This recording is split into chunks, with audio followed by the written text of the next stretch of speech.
ನಮಸ್ಕಾರ. ಇವತ್ತು ನಾವು ಹಾಡುವಳ್ಳಿಯಲ್ಲೇ ಇರುವಂತಹ ಮತ್ತೊಂದು ಬಸದಿ, ಪುರಾತನ ಬಸದಿ, ಹಾಡುವಳ್ಳಿ ಸಾಮ್ರಾಜ್ಯ ಅಥವಾ ನಗಿರೆ ಸಾಮ್ರಾಜ್ಯ ಆಳ್ತಿದ್ದಾಗ ಕಟ್ಟಿದಂತಹ ಬಸದಿ ಅಂತಲೇ ಹೇಳ್ಬೋದು. ಯಾಕಂದರೆ ಇದು ರಾಜಧಾನಿಯಾಗಿದ್ದರಿಂದ ಅಲ್ಲಿ ಬಹಳಷ್ಟು ಬಸದಿಗಳು ನಮಗೆ ಸಿಗ್ತವೆ. ಕಲ್ಲಿನದಾದ್ದರಿಂದ ಇಲ್ಲಿವರೆಗೂ ಉಳ್ಕೊಂಡಿದೆ. ಕೋಟೆ ಕೊತ್ತಲಗಳೆಲ್ಲ ಹಾಳಾಗಿ ಹೋಗಿದೆ. ಮಾರ್ಗ ಮಧ್ಯದಲ್ಲಿ ಒಂದು ಟೆಕ್ನಿಕಲ್ ಕ್ಯಾಮ್ರಾ ಆ್ಯಂಗಲ್ ಟ್ರೈ ಮಾಡೋಣ ಅಂತ ಇದನ್ನು ಟ್ರೈ ಮಾಡಿದ್ವಿ. ಅದು ಎಷ್ಟರ ಮಟ್ಟಿಗೆ ಸರಿಯಾಗಿ ಬಂತು ನನಗೆ ಗೊತ್ತಿಲ್ಲ. ಆದರೂ ಮಧ್ಯದಲ್ಲಿ ಏನೋ ಒಂದು ಚೇಂಜ್ ಇರಲಿ ಅಂತ ಕ್ಯಾಮ್ರಾ ಮೇಲ್ಗಡೆ ಕಾರ್ ಹತ್ತಿಸ್ಬಿಟ್ಟು ನಿಮಗೆ ತೋರಿಸ್ತಾ ಇದ್ದೀನಿ. ನಗಬೇಡಿ. ಈಗ ಹಾಗೆ ಮುಂದೆ ಸಾಗೋಣ. ನಮ್ಮ ಪಯಣ ಹಾಡುವಳ್ಳಿಯಲ್ಲಿರುವಂತಹ ಮತ್ತೊಂದು ಬಸದಿ. ಆ ಬಸದಿಗೆ ಹೋಗೋದಕ್ಕೆ ಮುಂಚೆ ಈ ಹಿಂದಿನ ಎಪಿಸೋಡ್ನಲ್ಲಿ ನೀವು ನೋಡಿದ ಹಾಗೆ ಅಲ್ಲಿ ಇರುವಂತಹ ಚಂದ್ರನಾಥ ಸ್ವಾಮಿ ಬಸದಿಯ ಪಕ್ಕದಲ್ಲಿ ಇರುವಂತಹ ಎಲ್ಲ ತೀರ್ಥಂಕರರ ಸಾಲುವಾಗಿ ನಿಂತಿರೋ ಜಾಗದಲ್ಲಿಯೇ ಹಳೆಯ ಪದ್ಮಾವತಿ ಮೂರ್ತಿ ಒಂದಿತ್ತು. ಆ ಮೂರ್ತಿಯ ಮಂಗಳಾರತಿ ನೋಡ್ಕೊಂಡು ಹೋಗೋಣ.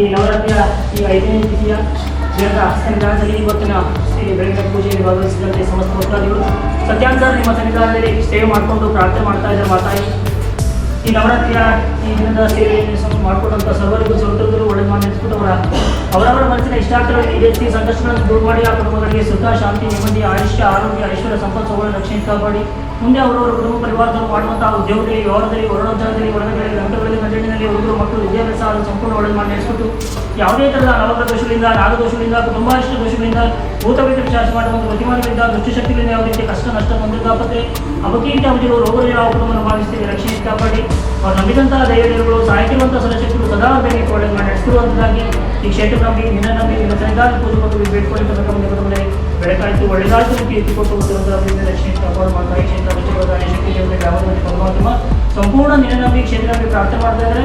ಸರ್ವರ ಪ್ರಾರ್ಥನೆಯಂತೆ ಒಂದು ಒಳ್ಳೆದಾಗಿ ಕೀರ್ತಿ ಕೊಟ್ಟು ಸುಖ ಶಾಂತಿ ನೆಮ್ಮದಿಯೊಂದಿಗೆ ರಕ್ಷಣೆ ಕಾಪಾಡಿ ಮತ್ತೆ ಮುಂದಿನ ಸೇವೆ ಮಾಡುವಂಥ ಶಕ್ತಿ, ಸೌಭಾಗ್ಯ, ಆಯುಷ್ಯ, ಆರೋಗ್ಯ, ಐಶ್ವರ್ಯ, ಸಂಪತ್ತು, ಸೌಭಾಗ್ಯ ರಕ್ಷಣೆ ಕಾಪಾಡಿ ಮತ್ತೆ ನೀವು ಸೇವೆ ಮಾಡುವಂಥ ಶಕ್ತಿ ಕೊಟ್ಟು ಸೇವೆ ಮಾದೇವಿ ಕ್ಷೇತ್ರ ಗ್ರಾಮದಲ್ಲಿ ಪರಮಾತ್ಮ ರಕ್ಷಣೆ ಕಾಪಾಡಿ ಅದಿಷ್ಟ ಸುಪ್ರಹಿತವು ಸುಪ್ರಸನ್ನ ಅದಿಷ್ಟ ಬಲವರದಾಗುವಂತು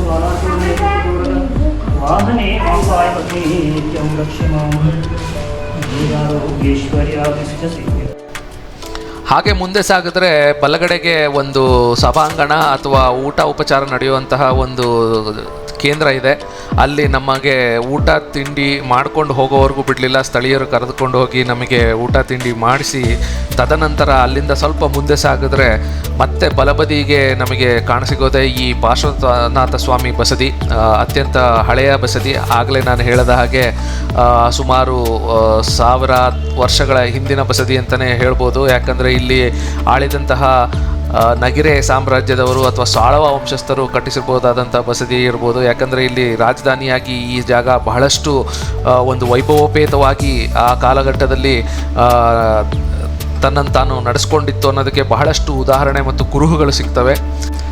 ಈ ಬಸದಿಯೂ ಸಹ ಬಹಳಷ್ಟು ಬಸದಿಗಳ ಹಾಗೆ ನೀವು ನೋಡ್ತಾ ಇರ್ಬೋದು, ಕಲ್ಲುಗಳನ್ನು ಚಪ್ಪಟೆಯಾಗಿ ಜೋಡಿಸಿ ಮಲೆನಾಡಾಗಿರೋದ್ರಿಂದ ನೀರು ಮೇಲ್ಗಡೆ ನಿಲ್ಲದ ಹಾಗೆ ಈ ಮೇಲ್ಗಡೆ ಇರುವಂಥ ಛಾವಣಿಯನ್ನು ಕಟ್ಟಿದ್ದಾರೆ.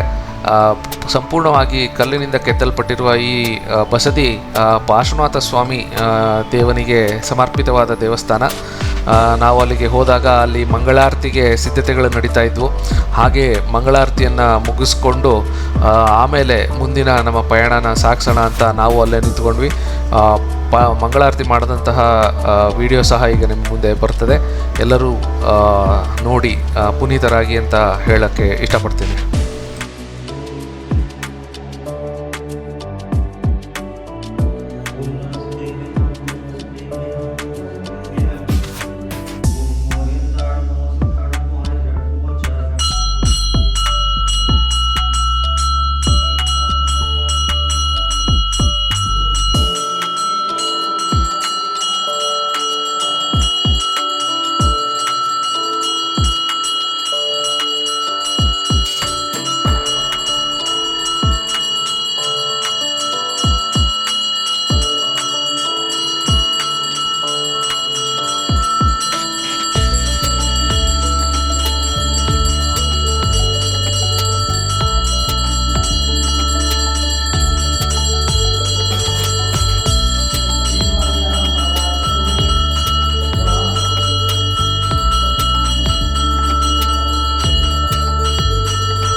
ಆಗಲೇ ನಾನು ಹೇಳಿದ ಹಾಗೆ ಒಂದು ಸಭಾಂಗಣ ಇದೆ, ಅಲ್ಲಿ ಊಟ ಮತ್ತು ವಸತಿ ಇದೆ ಅಂತ ಹೇಳಿದ್ರನಲ್ಲ, ಆ ಸಭಾಂಗಣದಲ್ಲೇ ಪಕ್ಕದಲ್ಲಿಯೇ ಮತ್ತೊಂದು ಪುಟ್ಟ ದೇವಾಲಯವಿತ್ತು. ಆ ದೇವಾಲಯನ ನಿಮಗೆ ತೋರ್ಸೋಕ್ಕೆ ಕರ್ಕೊಂಡು ಹೋಗ್ತಾ ಇದ್ದೀನಿ ನಾನೀಗ. ಆ ದೇವಾಲಯ ಬಂದ್ಬಿಟ್ಟು ಇದೀಗ ನೀವು ನೋಡ್ತಾ ಇದ್ದೀರಾ. ಆ ಎಡಗಡೆ ಇರುವಂಥದ್ದು ಸಭಾಂಗಣ, ಊಟ ಮತ್ತು ಬೇರೆ ವಿಚಾರಗಳಿಗೆ ಉಪಯೋಗಿಸ್ತಾರೆ.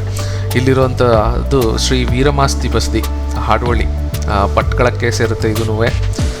ವೀರಮಾಸ್ತಿ ಬಸ್ತಿ ಸಹ ಇಲ್ಲಿ ಇರುವ ಸ್ಥಳೀಯರಲ್ಲಿ ಒಂದು ನಂಬಿಕೆ ಹಾಗೂ ವಿಶ್ವಾಸವನ್ನು ಮೂಡಿಸ್ಕೊಂಡು ಯಾವುದೇ ರೀತಿಯ ಜಾತಿ ಭೇದವಿಲ್ಲದೆ ಎಲ್ಲರೂ ಬಂದು ಇಲ್ಲಿ ಹರಕೆ ಅಥವಾ ಪ್ರಸಾದ ಕೇಳುವಂಥ ಪದ್ಧತಿಯನ್ನು ನಡೆಸ್ಕೊಂಡು ಬಂದಿದ್ದಾರೆ. ನಾವು ಹೋದಾಗಲೂ ಸಹ ಅಲ್ಲಿ ಪ್ರಸಾದಕ್ಕಾಗಿ ಕಾದಂತಹ ಭಕ್ತರನ್ನು ನೋಡಿದ್ವಿ. ಹಾಗೆ ಪೂಜೆ ಪುನಸ್ಕಾರಗಳು ಸಹ ಅಲ್ಲಿ ನಡೀತಾ ಇದ್ವು.